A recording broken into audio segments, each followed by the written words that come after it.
BBC Sounds. Music, radio, podcasts. Hello and welcome to the Farming Today podcast with me, Charlotte Smith. In this episode, should the release of game birds be limited because of bird flu? Very large numbers of game birds are released, so it really amplifies those transmission risks. If you restrict game bird releasing in a disproportionate way, you are removing very important habitat management and predator control measures. We'll have more from both sides later. Let's start, though, with the fifth quarter. This is the name given to the offcuts of meat, which, though edible, the British palate isn't keen on.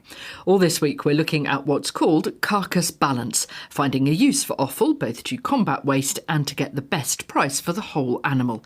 And that means exports, because while we may not want to eat this sort of thing, in other parts of the world, there is a market. In recent years, greater emphasis has been put on seeking out new buyers, as Bob Huckenhull reports.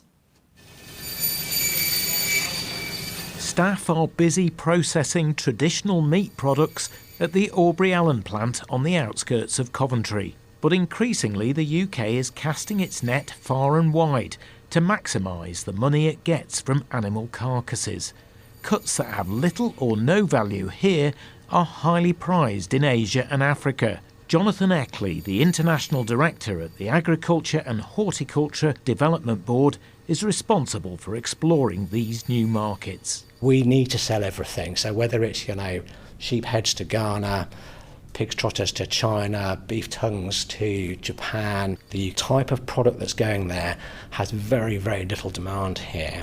So to be able to get a price for it, and a half decent price to go to Senegal for beef livers, for example, is really important to get that value back into the UK supply chain here, back down to the farm gate price. The standing rib is a born-in product, so this is like... Master butcher Martin Eccles shows me an array of meat cuts prized by some of the new markets that have been developed in recent years. So if we look at the standing rib, for instance, here, the rib bones are coming out here, so this is like your vertebrates coming down here, but actually in between the ribs here we have what we call like intercostal meat, and we take those out and they will go into like your Asian markets. We have whole ox tongues and they will go into the Japanese market, sliced very thinly, and then they'll barbecue them. So we're getting value for products that 10-15 years ago would have gone for little money. We were probably paying to get rid of them. And one of the cuts you've got here is a pig's head. Where would they go? The pig head would go to China. We'd take the ears off. If you would actually go to the markets, you'll go into a retail shop and you will see a pig's ear in a single pack presented, and it is a sought after product. The snouts will come off, tongues, the tongue root, the actual cheek meat that sits inside here, so like this part here. So given your history in butchery, how do you feel about the fact that all these new markets are opening up? It's great. Obviously it benefits us as a country exporting products out. We've got more products that we can sell into these markets, and we're creating value for the carcass. And the expansion into new markets is really paying off. Jonathan Eckley again. In 2015, I think our total beef, lamb and pork exports were worth around 900 million. That grew by 2017 to 1.3 billion. Asia would be part of that, with good growth in pig meat exports. And of course in 2024 we had a record value of UK meat exports at 1.77 billion. High prices have driven some of that, but also additional markets. Japan's a really good example of that. Japan is the best market in the world for beef tongues. That opened to us in 2019. You're well travelled because you've been negotiating with these markets. How difficult is it? It's a really complex process to get access to the market in the first instance, and that's a government-to-government negotiation on ensuring standards are equivalent. It can take many, many years to open some of these markets. And then once the market's open, it's about stepping into that market to build on the reputation of the UK as a supplier of really high-quality produce, whichever part of the carcass it comes from. And that drive to reach new customers will continue. Only last week, a new deal to export pork products to Mexico was announced, and there are plans afoot to expand further into Vietnam and South Korea. Bob Huckenhull reporting there. Shooting clubs on Salisbury Plain say they may have to close because they can't get a licence to release game birds.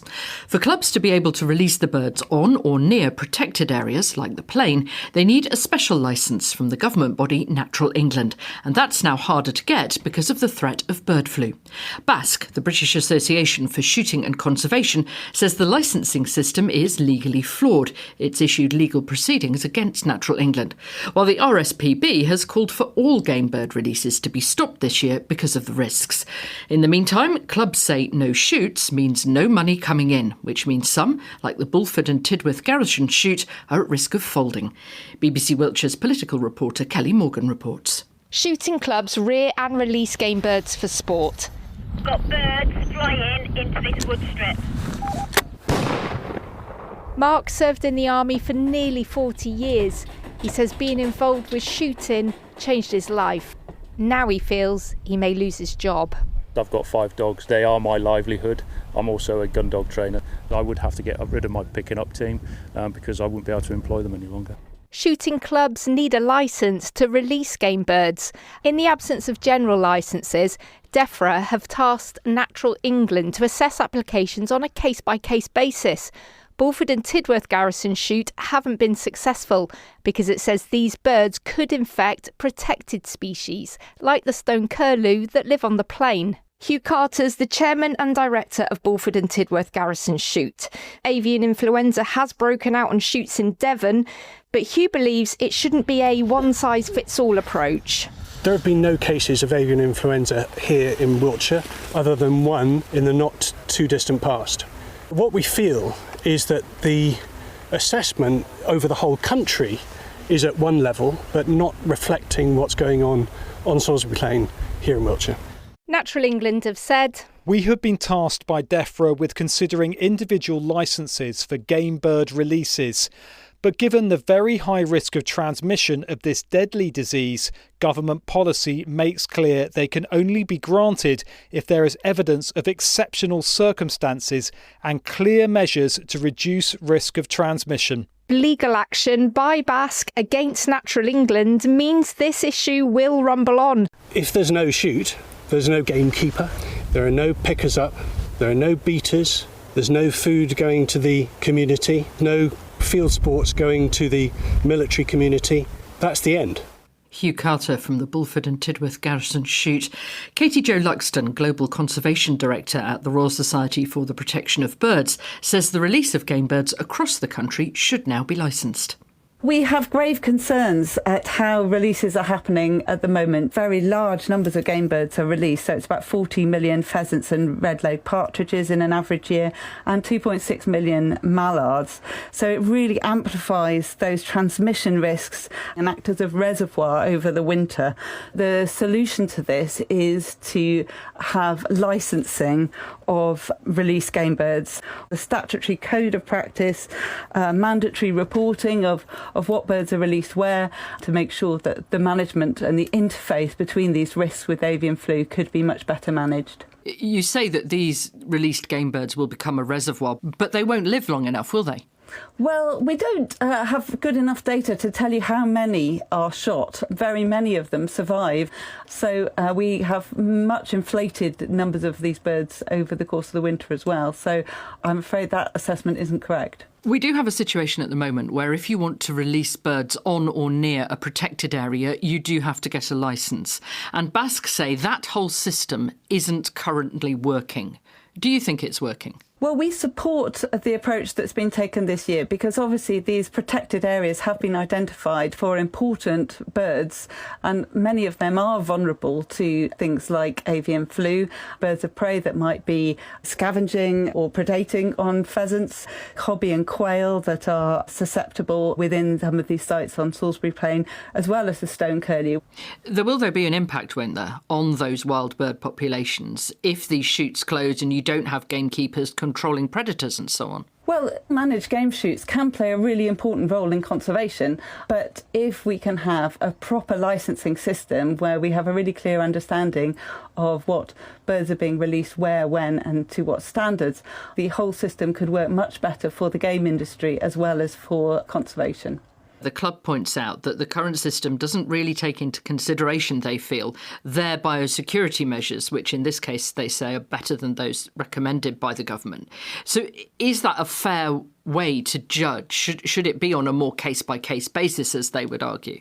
No, I'm afraid I don't agree with that. We've got very high levels of avian flu circulating in wild bird populations, and we're actually pretty concerned that there is no regulation at all of the mallard population. 2.6 million mallards are estimated to be released for shooting, and actually mallards are quite susceptible to the disease. They also can carry the disease without obvious symptoms for a long time and shed the virus.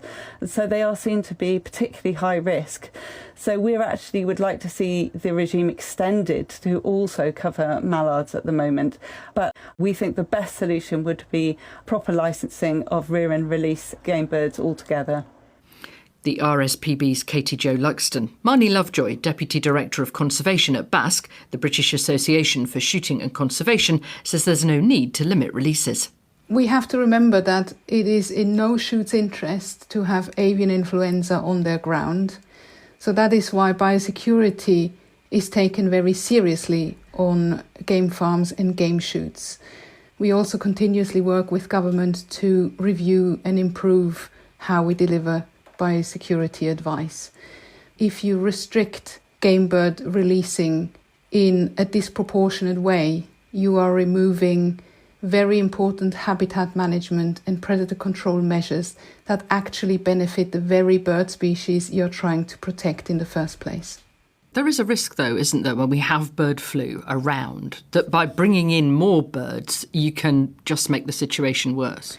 So there is a risk in relation to almost all countryside activities. So walking your dogs in the countryside, having visitors on bird reserves, all of that poses a risk in relation to avian influenza. Disease transmission is not simply a numbers game. It depends on how contacts and game birds are managed. So what is important is proportionality. We need to make sure that we take risk management steps to minimize these risks to an acceptable level. And that is what is key in this situation right now.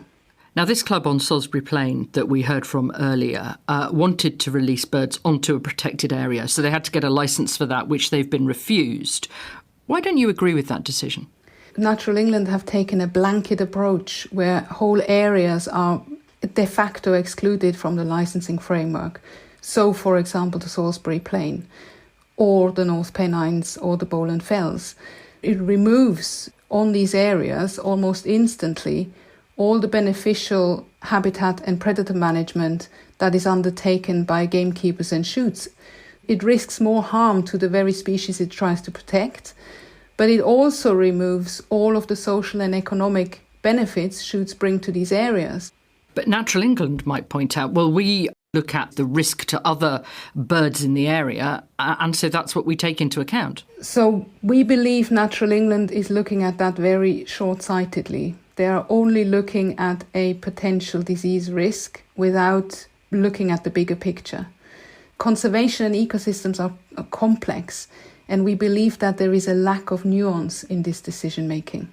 We heard Katie Jo Luxton there from the RSPB, who'd like to see licences extended to cover all shoots. What impact do you think that would have? Well, it's unnecessary, first and foremost, because there is a whole range of legislation and rules already in place in relation to game bird releasing and avian influenza. So we don't believe that further licensing is necessary or would be effective in any way. Marnie Lovejoy from the British Association for Shooting and Conservation. That's it from us. I'm Charlotte Smith. The producer is Rebecca Rooney, and Farming Today is a BBC Audio Bristol production.